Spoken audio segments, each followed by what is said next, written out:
بنت مجنونة في الدنيا كلها هي البنت دي. شوفوا هتركب كام بنسة في دماغها بس يعني. الموضوع معرفش جابت طولة بال منين وجابت صبر منين ان هي تعمل كل ده كده في شعرها. عايزاكم تقولولي هي حاطة كام بنسة في شعرها، واللي هيخمن صح تلاقيه عندي والله هدية حلوة. بس اللي هيخمن صح قبل اي حاجه بس ما تنسوش تعملوا اشتراك في القناه وتفعلوا الجرس تعملوا لايك للفيديو ده وتقولوا لي انتوا بتتابعوني منين، ان انا بحب اعرف انتوا منين. وكمان هتلاقوا الفيديو ده كامل على القناه. بصوا بقى، يعني الموضوع اللي هو ليه، ايه الفكره ان هي تحط كل ده وشكلها اصلا ولبسها، يعني هي عسولة بس الميك اب بتاعها ولبسها غريب قوي، يعني اللي هو ايه ده، ايش هذا، ايش يا خرابي. طب ليه يعني؟ ده انت شعرك يوجعك كده، ده انا بتضايق لما بحط بنسة واحدة بكون هنا. هي ازاي مستحملة كل ده؟ بص بقى هتقعد تفك فيه.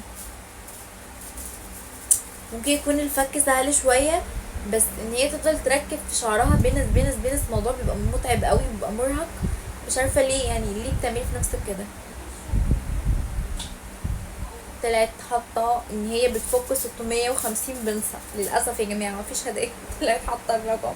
اشيل الرقم ازاي دلوقتي؟ خلاص ضاعت في الجايزة، ضاعت. والله كنت هعمل لكم فجأة حلوة بس يا خسارة.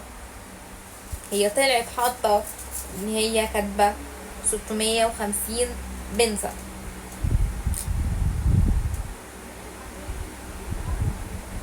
يا ربي، واصلا مدرجة شعرها مخليها شعرها وحش يعني انا مش فاهمه ايه الفكره او ايه فايدتها، بس هي تقريبا اوريدي ملهاش فايده.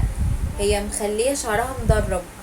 طب ما انت تجيبي بيبي هير وتدرجي انت شعرك بايدك، ليه تحط 650 بنسة في ليه؟ فضا جايباهم منين دول يا اختي؟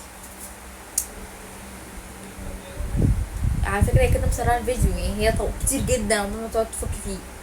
بصوا بقى خلت شعرها مدرج ازاي، فلا فكره مش حلوه خالص. يو